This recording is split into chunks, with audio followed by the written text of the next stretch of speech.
Hey friends! Welcome back to another Coping Corner video. It's been a while since I've made one of these, and I think it's really important that we keep learning new coping skills that we can use all throughout our lives, but especially right now when things are so strange and we're not seeing our friends and we're stuck at home and maybe we're getting a little short-tempered with our family members. So today we're going to focus on two new coping skills. The first is going to be a sensory coping skill. Now again, these coping skills for kids cards are linked below so that if you'd like to buy your own deck, you absolutely can do so. It's a fantastic deck of cards, and it divides it up into a bunch of different skills. So our sensory activity today is using a weighted blanket. Now I have my own weighted blanket. I love it. I got it for my birthday and it weighs about 10 pounds.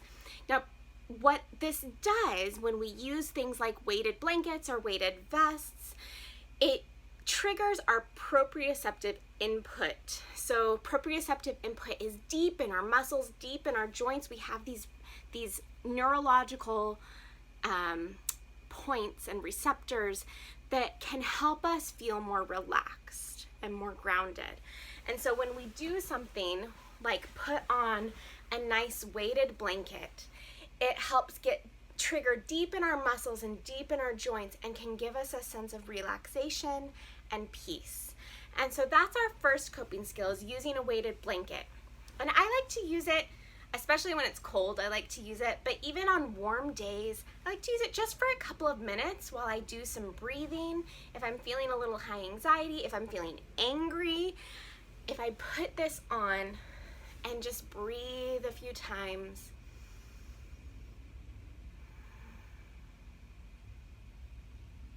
See, I'm already starting to feel really calm because again, this weighted blanket is just triggering into my joints and into my muscles and helping my body tell my brain that I'm safe.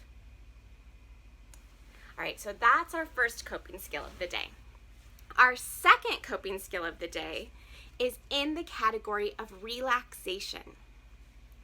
Now, I love this one.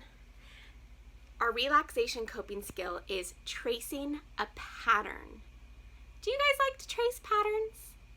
Sometimes I trace them with my eyes, so if I'm in a room and I'm trying to listen, but I need a way to keep my brain engaged, I'll trace patterns with my eyes.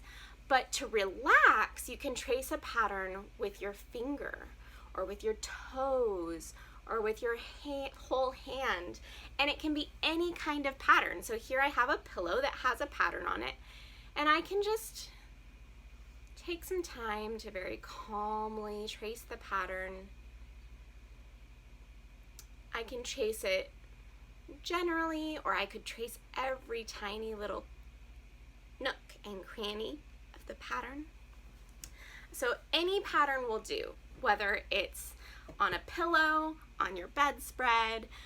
If you have wallpaper at home, I don't. I have just painted walls, but maybe you have wallpaper that you can trace, or pictures on tiles or whatever it might be. Tracing any pattern can be a nice, relaxing, repetitive thing that gives our brain space to let go of all of the racing thoughts. So those are our two coping skills today. We can relax by tracing a pattern, or we can use a weighted blanket to get some sensory input, some proprioceptive input deep in our muscles and in our joints. Thank you so much for joining me in my coping corner today, and I hope you'll come back again to learn some new skills next time. Bless you, friends. Bye.